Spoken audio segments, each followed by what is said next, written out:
আজকে যে তারেক রহমানের সাথে ডক্টর ইউনূসের বৈঠকটা হলো, এটাকে আপনি কখনো এটাকে যদি বলেন যে বিএনপি ভার্সেস আপনার অন্তর্বর্তীকালীন সরকারের বৈঠক, তাহলে কিন্তু আপনি একটু ছোট ফ্রেমে তাকে দেখলেন, মানে বিষয়টাকে ছোট ফ্রেমে দেখলেন।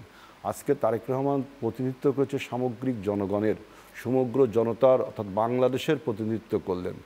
অন্তর্বর্তীকালীন সরকার এবং বাংলাদেশের জনগণের পক্ষ থেকে তারেক রহমানের এই বৈঠকটা, সেই বৈঠকে আমরা আপনারা সবাই জানেন, হিস্ট্রিটা আপনারা সবাই জানেন যে আমরা বলেছিলাম যে দেশে যেহেতু ষড়যন্ত্রকারীরা ষড়যন্ত্র করছে, পরাজিত শক্তি ষড়যন্ত্র করছে এবং এই আমাদের বিভিন্ন ন্যারেটিভ তোলার ফলে, আমরা বিভিন্ন তর্ক বিতর্ক তোলার ফলে পরাজিত শক্তি আপনার তাদের দোষগুলো ধামাচাপা পড়ে যাচ্ছে।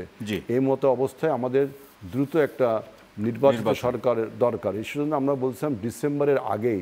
দ্যাট ডাজ নট মিন যে ডিসেম্বর, অক্টোবর নভেম্বরও হতে পারে।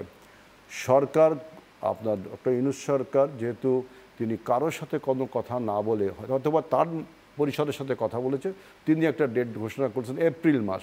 সেই এপ্রিল মাসের ডিমেরিটসগুলো সবাই আমরা জানি, এপ্রিল মাসের কি কি ডিমেরিটস, সেই এপ্রিল মাসের নির্বাচনকে ওই ডিমেরিটসগুলো দেখিয়ে যদি আপনি শিফট করেন, করতেই তো পারেন, কারণ পরিস্থিতি যদি আপনাকে বাধ্য করে, তখন তো ষড়যন্ত্রকারী পরিবর্তন তো হতেই পারে, তখন ষড়যন্ত্র গেলে আরও ষড়যন্ত্র করার সুযোগ পাবে পরাজিত শক্তিরা।